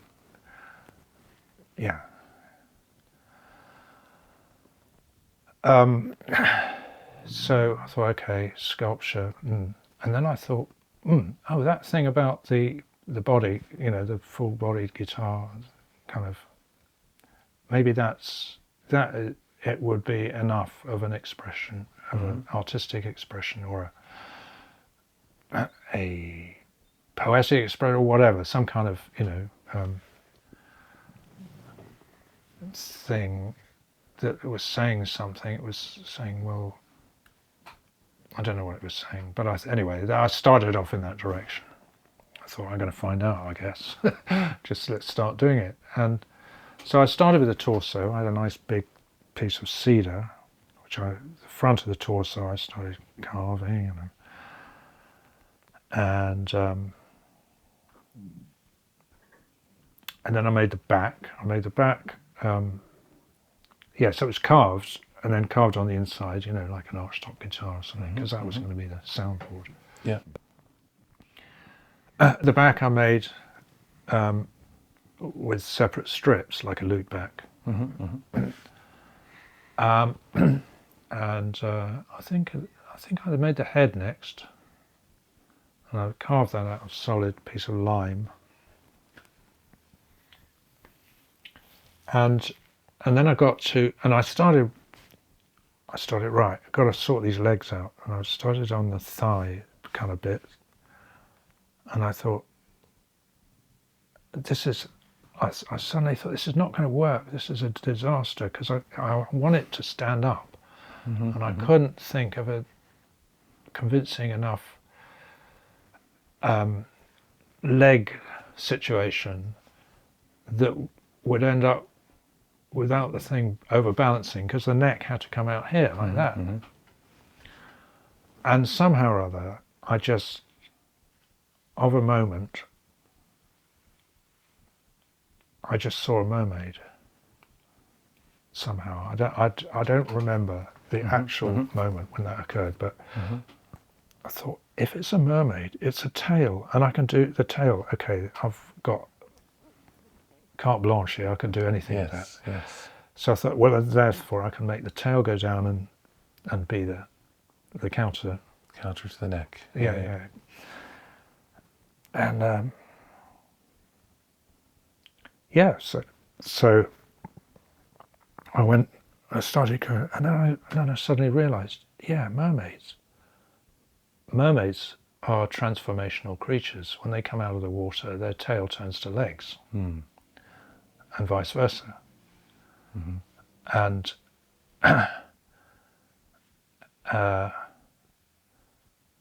so I'm getting into this transformation thing, and I'm thinking about, this is very interesting experience that's going on here. Things are happening to me in spite of myself. It's taking over, and so that was that, really. And then I came to the end, and the head is kind of carved out, and I wanted it hollow, so I carved, and so there's kind of big open at one side. And I thought, the end piece of this, the kind of the final moment of this will be the kind of the moment when Dali put the eye in the giraffe, or wherever it was. There's going to be a little something inside the head there that you can see that is going to make the statement about what it's all about and what's happened. Because it'll be in the head, it'll be the mind. And I didn't do it. Nothing. I thought, there's nothing in there. It's whatever you want to make it. really, at this point. It doesn't matter. I know what's happened to me. Whoever else is looking at it, they have to make their own mind up what's in their head, in their own head. So I left it like that.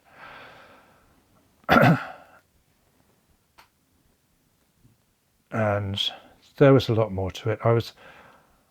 I got into the whole notion about chaos, and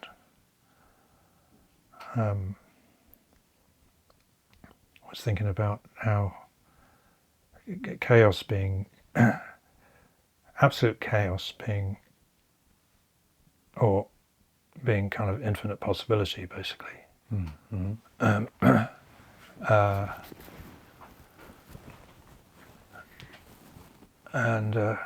Yeah, it gave me a lot to think about, the whole thing, and I thought, that's interesting. So chaos, really, when it's absolute chaos like that, it's like complete, total chaos. But you can create so within that is infinite possibility. But if you want to create a situation that gives you infinite possibility within certain parameters, then you can create a chaos with parameters that will let you do it. You order the chaos, and Yes. you actually de-chaos by creating order. In that case, you can you still leave the chaos, you still leave the possibility, because you make the barriers, but within that, anything is possible. Okay. Which is what we do with children. If you let them run wild, it's dreadful. You end up with maniacs. And we need it. We have our barriers. Have to. So I thought, and I thought, I got to realise that's how I organise my workshop. And actually, I met somebody at a similar time who was who knew a lot about feng shui. And she walked into my workshop and she said, "What the hell are you doing? You can't work in here." I said, "What do you mean?" She said, "Well, that's in the wrong place." No. I said, "No, that's my bandsaw. I need that there." No.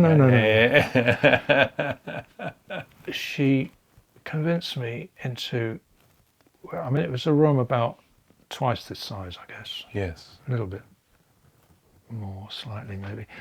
About twice this size. And I had everything in there pretty well, machinery and I had to dismantle the whole workshop. So it's right. She says, "Right, wood. Put all your wood over there. Put your bigger bits of wood over there. You got to have all your metal over there, and this there, and that." So we had these. End of the day, I had these piles of stuff, completely just dismantled workshop. And I thought, "Fuck, what have I done?" And I'll never get it back into order again. And I walked into that workshop the next day. I hadn't touched it yet. I was going to spend the day, I've got to put this back together today now. It's going to be awful. I walked into the room and it was like there was a golden light in there. It was amazing. And so that's environment, you see, that's about environment. That's what I was talking about earlier. We are the subject of our environment. And how you paint your house in, you like the colour blue, so we'll have blue walls because you want it, if it makes you feel good.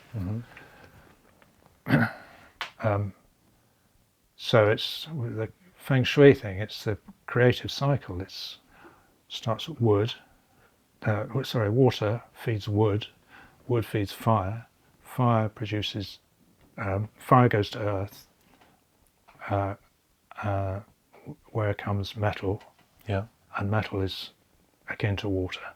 So it's that creative cycle. And if you get them out if you put the water next to the fire, that's no good because it puts the fire out. Unless you need steam. So it's really logical. It's very simple logic, but and it really has an amazing effect. And if you look, I haven't done it. I mean, to a degree, it's done here. I've got all the wood here. Yep. The fire is down there actually. sort of metal, electronic stuff and metal stuff over there, and yeah. So how did this affect your mermaid? well, I'm not sure. I can't remember whether it Chaos. came before or after, but it was about chaos, and I was thinking about the chaos. You see, so in a way, that's how you control. That's a way of controlling the creating a chaos that suits you, and that or suits you for a particular purpose. So yeah, but anyway, yeah. So the mermaid, yeah. Then yeah. Well, that was that. I mean, it took a long time to make, and Over how long of a period do you think you made the guitar? I think it. I mean, if I was to compress the work and the case as well, it was probably about 2 years' work. But it was over a period of probably about 3 or a bit more. And the case took me 3 months to make. I built the thing. It's a remarkably unusual case. Well, the thing is, my workshop was upstairs. Yeah. In a place with a tiny windy staircase to go down, smaller than this. And I didn't want to do the thing of building an aeroplane in the loft and wondering what's going to happen.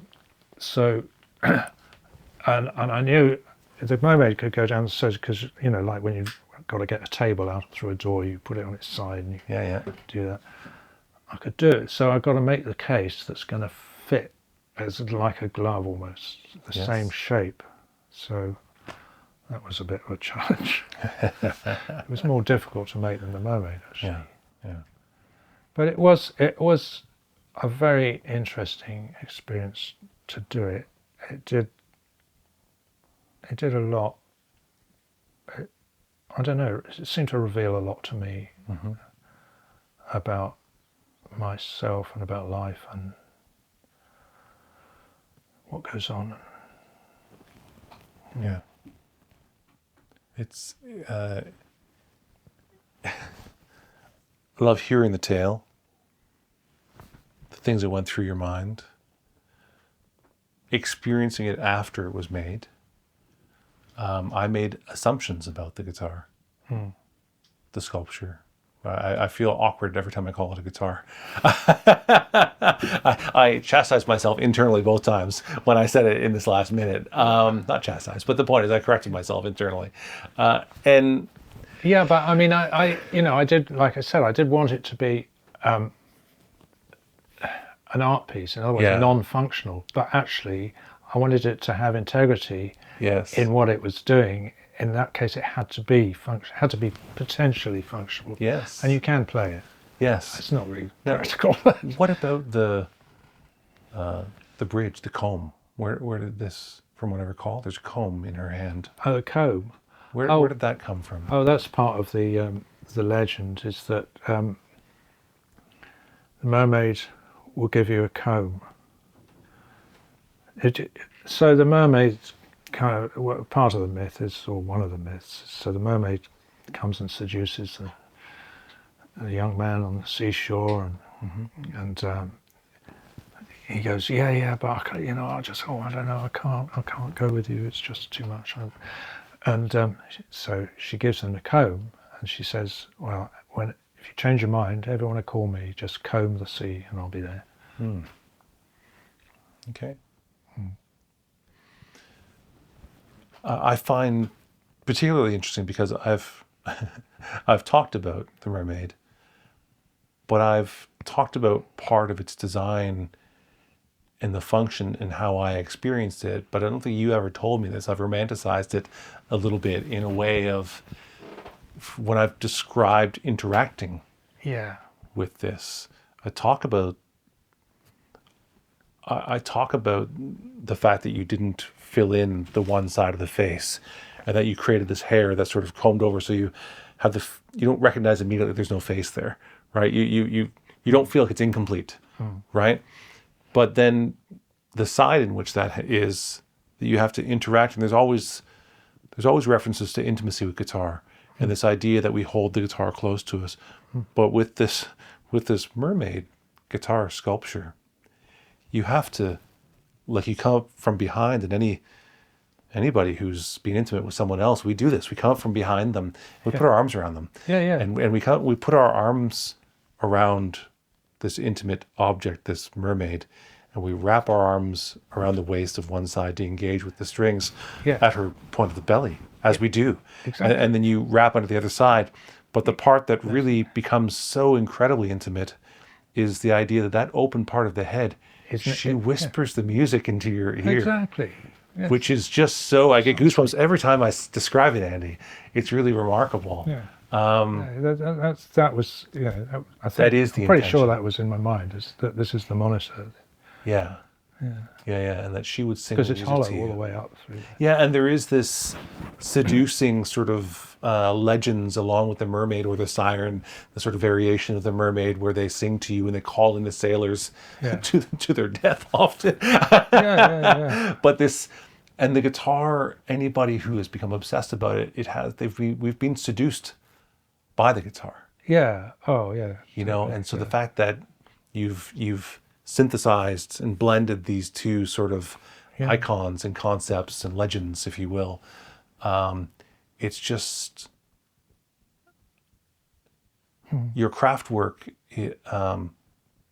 is done remarkably well, and I love hearing that was your attempt to be a sculptor, because I certainly would not have said that was you exploring that, because it doesn't look like a novice. And you're not a novice. You worked within the guitar, but I don't think people would guess that was the first sculpture, or that you hadn't made a lot of sculptures before that point, because it's proportional and it's beautiful and it's fine and it's well done.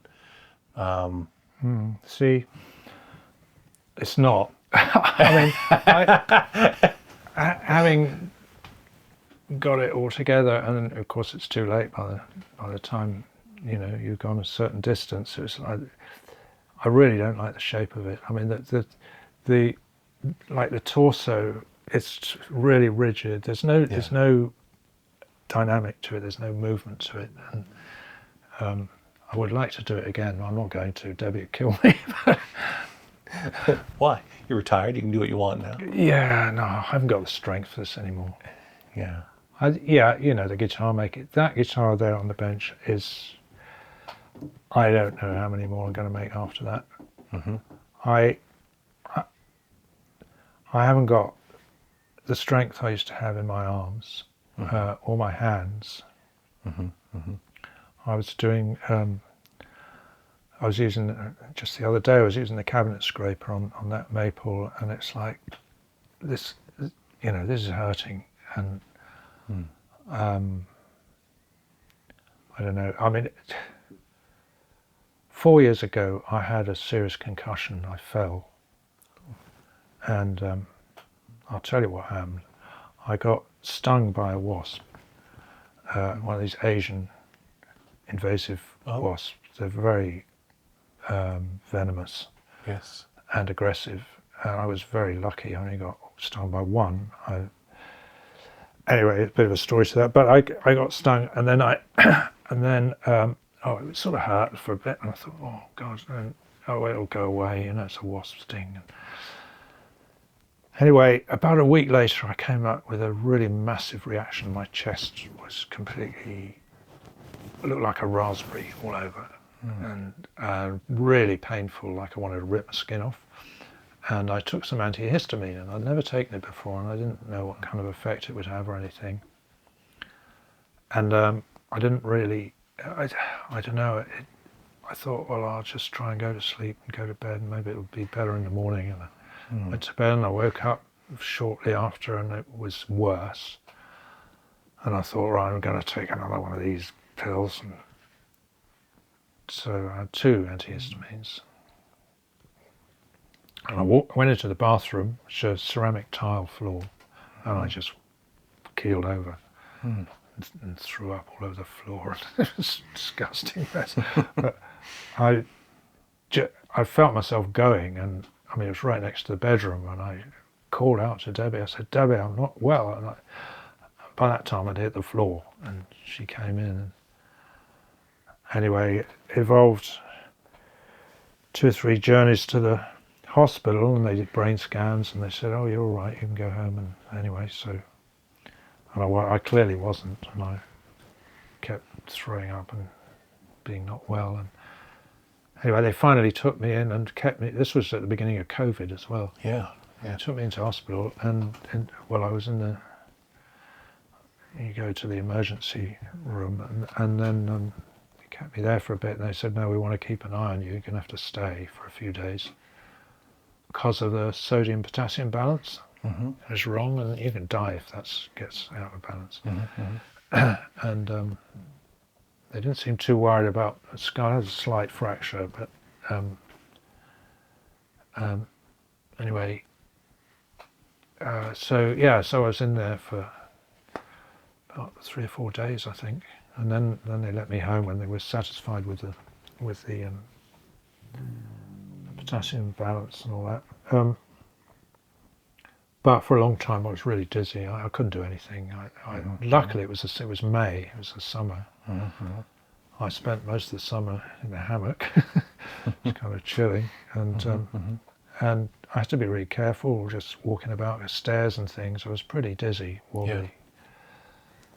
And anyway, I recovered. I got a lot better, and I still have, moments. But and actually recently I had another scan, and they found a hole in my brain of some kind of, I don't know, something to do with a vein that's. Anyway, the doctor said, he said, need to take an aspirin after lunch and go for a walk half an hour every day. He said, "Don't run." I said, "Thanks, I'm not running anyway." And anyway, so, and also during that period, I got a thing. I thought I had what they call polymyalgia, which is where you just get pains all over your body. It feels like muscle pains, and there's another thing called